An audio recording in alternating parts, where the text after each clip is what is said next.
First is conflict resolution guidelines. Which is the first one, the part where you take initiative, which one should remember that good and bad marriages are all made.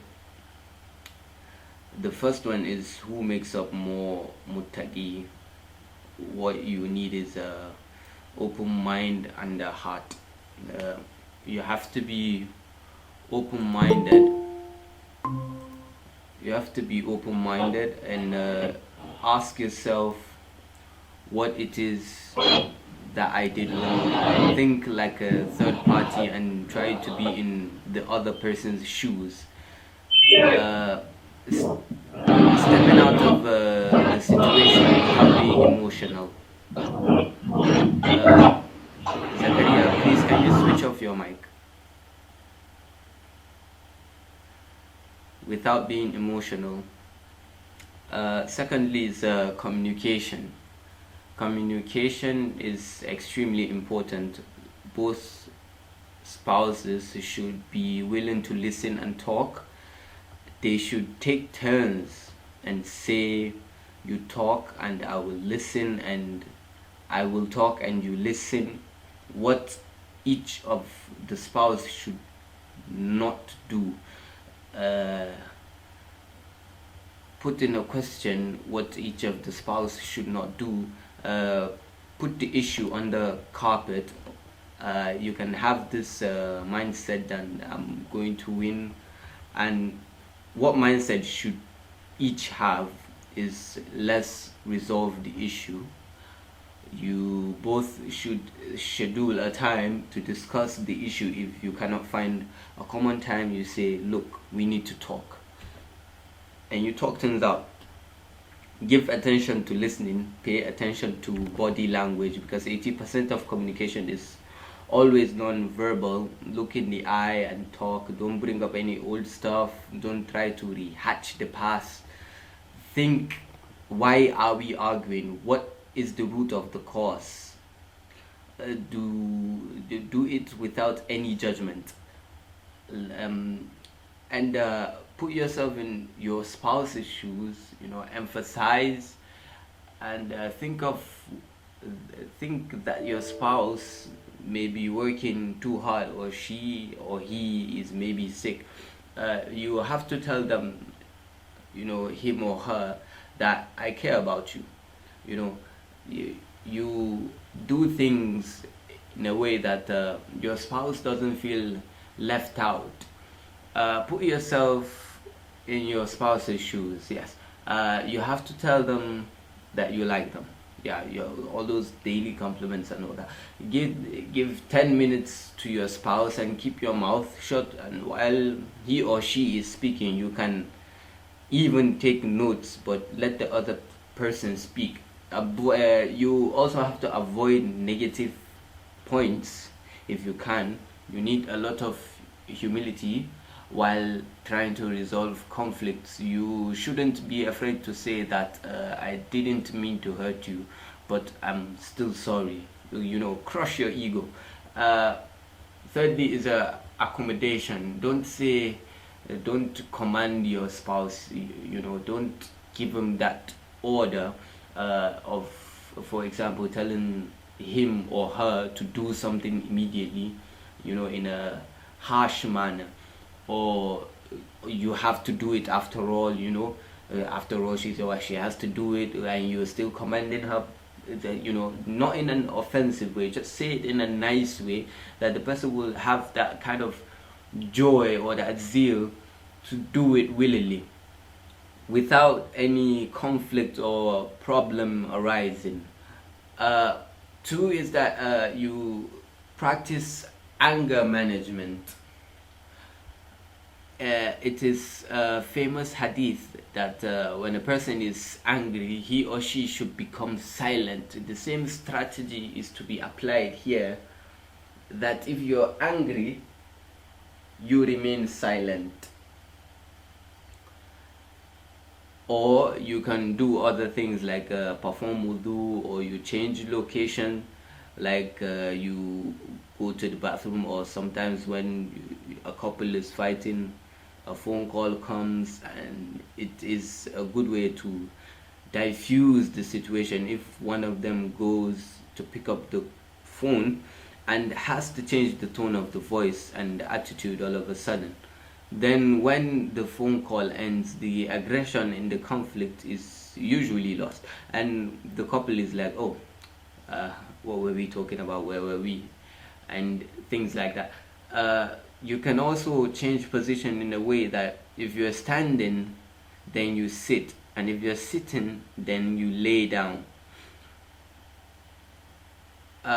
One should remember that 90% of the conflicts in marriages are always related to a third party. Remember that Shaitan is the biggest enemy of a happy marriage. Shaitan is pleased the most when a husband and wife get into a fight, or because the home is unhappy, and it leads to various evil in the society.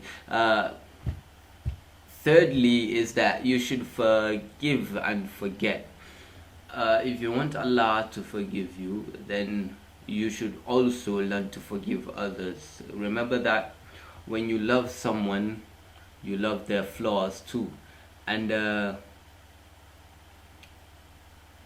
also that most women will enter Jannah because of unthankful, will enter, sorry. Also that most women will enter Jahannam because of being unthankful and ungrateful to their husbands.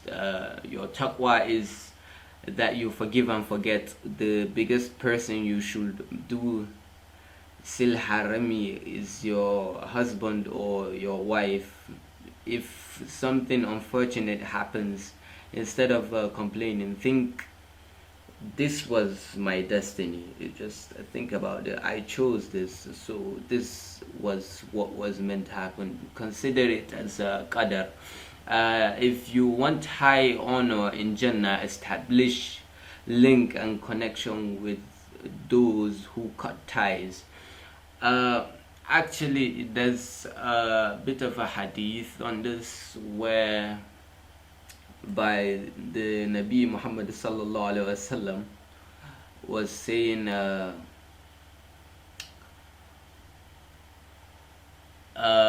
it was about how women should obey their husbands,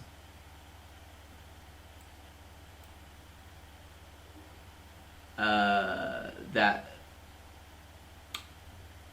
Ibn Habban narrated that Abu Huraira said, the Prophet Muhammad sallallahu alaihi wasallam said, if a woman prays her 5 daily prayers, fasts in the month of Ramadan, guards her chastity and obeys her husband, it will be said to her, enter paradise from whichever of the gates you wish.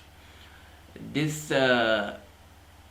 hadith gives your husband that qima, that muqama, that honestly though, a woman is meant to respect her husband, because there are certain things that a married woman cannot do without the permission of her husband. So with that being said, I'll kindly go back to where I was.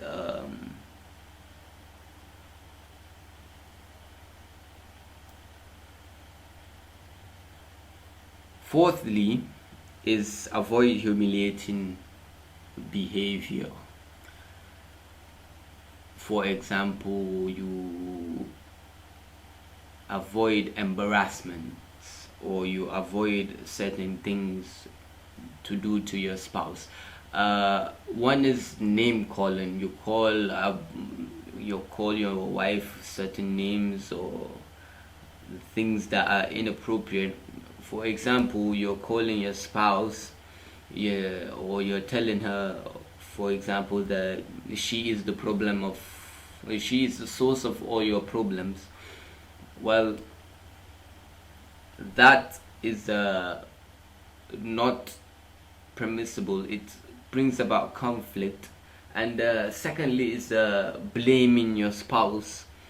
You should avoid blaming your spouse or saying I've never seen any khair in you, which means you have never seen any blessing in your wife or your husband. Wow.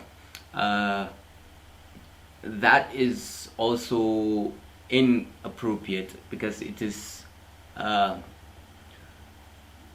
brings about conflict and it arises problem, and when shaitan gets in between you two, it's a problem on its own. So, and lastly is finger pointing at your spouse. You should not point fingers at your spouse no matter what. Secondly, on the subtopic is how to win the heart of your husband, but currently I can see that I am the only one in the class, so I would wait for a few minutes before I proceed and see if anyone joins.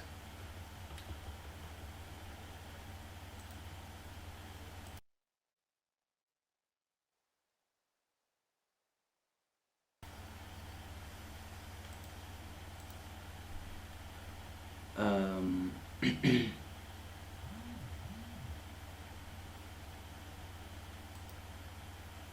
Secondly is how to win the heart of your husband.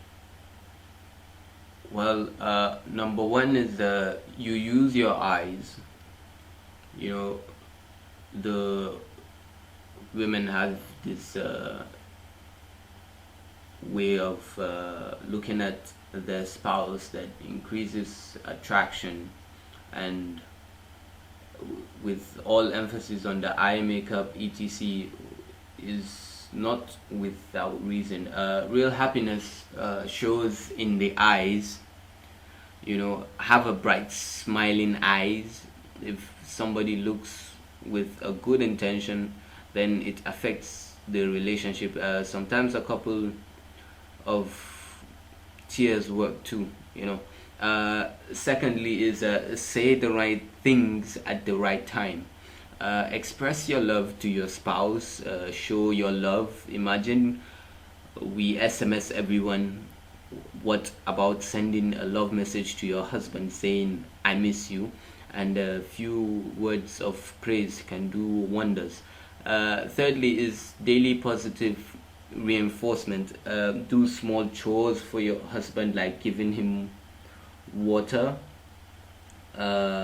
Use your sense of humor. Consult the internet if you have any problems, or you can talk with S.Q.F if you have any problems. You can even have a wish box, place it in your home, and both the spouse can put little chits in that regarding what each of them want the other person to do. Fourthly is using fragrance, perfume.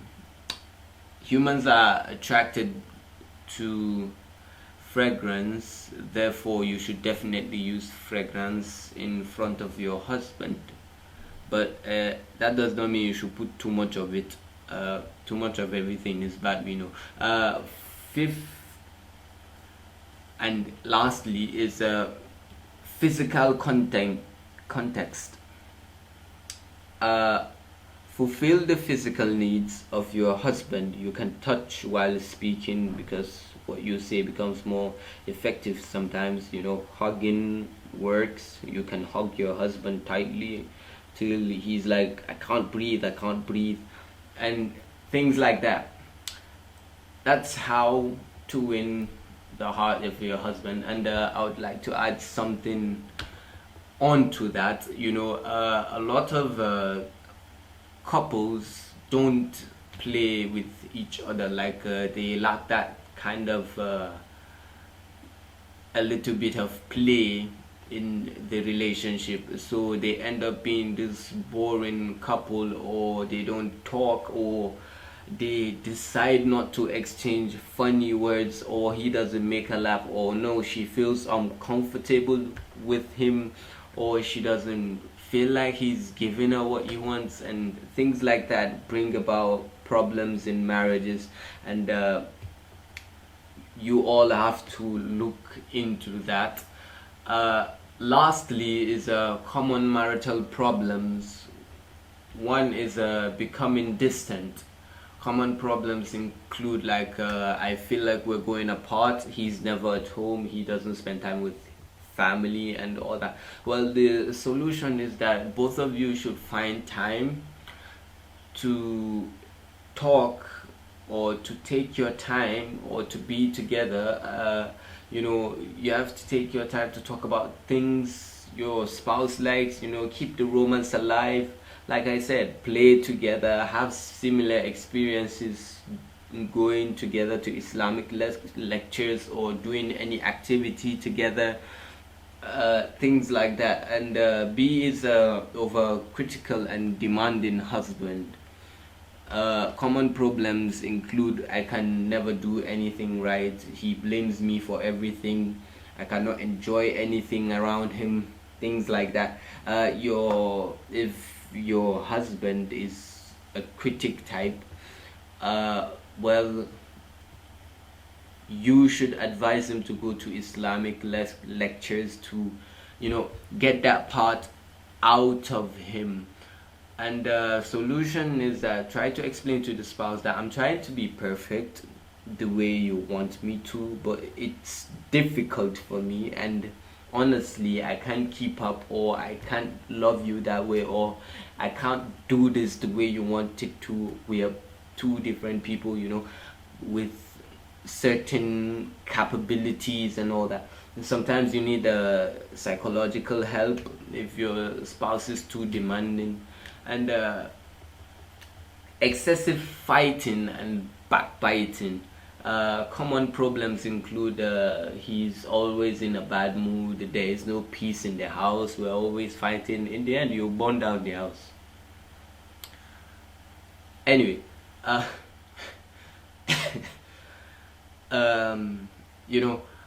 that doesn't approve a good relationship. If your husband is always in a bad mood, he comes home, he's always frowning, at least try cheering him up, and he pushes you away, or he says he doesn't want it, or he keeps doing things that are not proper, things like that. Or there's no peace in the house, or he keeps yelling, or she keeps yelling, or she keeps frowning, or she is not always in a bad mood, in a good mood, things like that. You have to sort it out. And remember that some salt is like seasoning in the food, and so it is in the relationship of a husband and wife. But too much of everything is bad, so you guys have to identify what causes that problem. Probably you see a therapist, or you go to Islamic lectures, or you get a malam to tell you, or you come to S.Q.F for explanation, or there are a lot of people who do counseling on marriages like that. We have contacts if you want, things like that. Issues with in-laws. I hear a lot about this one. Common problems include they interfere too much, mother-in-law is dominating, he can never say anything to his mother. Well, your solution is you need to hold balance, but not at expense of your children. Never say anything bad about your in-laws, because they're your parents too. Once a week, a woman has a right to go to her mother's place, even if the husband doesn't want her to. It's her right. Her older brother takes position of father when father passes away, so give him due respect. A woman has right to demand her husband three good things: a separate living area, 1; a separate kitchen, 2; and a separate entrance to her home, 3. if you're too busy and your in-laws want you to attend too many invitations and so on and so forth, all those weddings, those parties, those all, you know, all those things, then you can explain, okay, I can attend this certain event, I can attend this certain event, I can attend this certain event, but I can't attend this one and I can't attend this one. It doesn't have to be in the last minute that you call or tell them that you cannot attend. That is inappropriate. You tell them at that minute that this is what you can do and this is what you cannot do, and if you cannot attend all the invitations, then you tell them that, look, I can't attend this because this is what is happening. Impermissible actions or reactions. Sometimes your spouse may ask you to do something haram, or is involved in doing something haram himself. Remember the hadith which says that there is no obedience to the creation if it involves disobedience to the creator. So the solution is that you try to educate your spouse on it. If the wife continues doing haram activity, then the husband should first stop speaking to her. Next is you should separate bed from her, and the last one is that you should extremely and lightly hit her with miswak, like siwak, but it should not cause physical pain.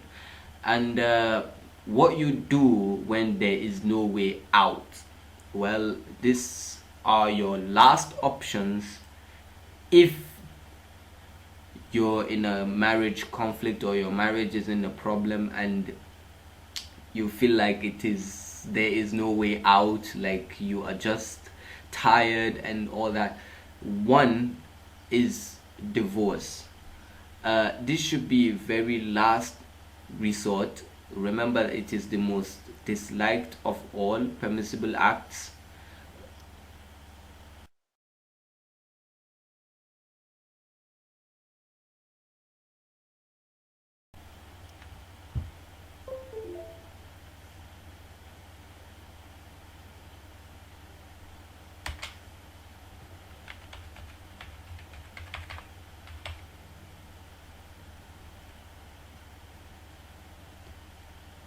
Uh,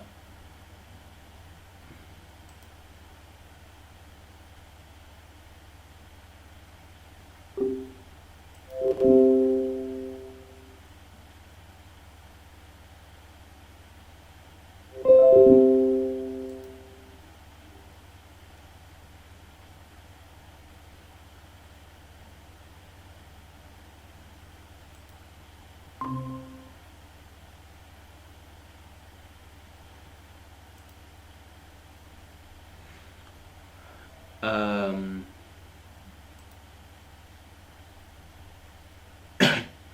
lastly, divorce. This should be your last option because it is disliked of all permissible acts. There are other things you can do in this situation, like you be patient. Remember that no life is perfect, and we need to do sabr in a lot of situations. You need to be patient in lots of situations. Lastly is you enhance your spirituality, you know, make dua to Allah subhanahu wa ta'ala, work on your relationships with Allah subhanahu wa ta'ala, and everything will start falling into place. Do zikr to Allah, attend Islamic classes and so on. With that being said, I've finally come to the end of this class, alhamdulillah. May Allah bless us with loving companions and keep shaitan from all the marriages, Amin. And if there is any question, because right now it seems like I am the only one in the class, if there's any question, please, you can ask, the S.Q.F officials or the team via email. You email us your questions. Our emails will be sent to all WhatsApp groups on S.Q.F, inshallah. So you can ask any question. With that, I would like to summarize quickly before 5:20 about the conflict resolution guidelines, the how to win the heart of your husband, and common marital problems. Whereby the conflict resolutions, I said you take initiative, you have an open heart and mind, you need communication, and you give accommodation, whereby you don't have to be harsh, and you practice anger management. You forgive and forget, avoid humiliating behavior, and you avoid calling your wife names, blaming her on things, or your husband names, or blaming him on things like finger pointing at your spouse. Then how to win the heart of your husband: you use your eyes, you say the right things at the right time, your daily positive reinforcement, you use fragrance, you have physical context, you do a lot of things to liven your marriage, just so that you can capture him in your hands. And honestly, a lot of women don't do that nowadays. But then I actually don't know. But then I would suggest that most women should take note on this, that you should try to win your husband's heart by yourself. And the common marital problems, becoming distant, over critical or demanding husband, or excessive fighting and backbiting, or issues with in-laws, or you have impermissible actions and reactions, and what you do when there's no way out of all of these. I wouldn't recommend a divorce. I personally wouldn't. What is best you do is that you turn to Allah and tell him your problems, and inshallah everything will fall into place. You do sabr, you enhance your spirituality, you join S.Q.F lectures and all that. So with that being said, I would say subhanakallahumma wa bihamdika ashhadu an la ilaha illa anta astaghfiruka wa atubu ilayk.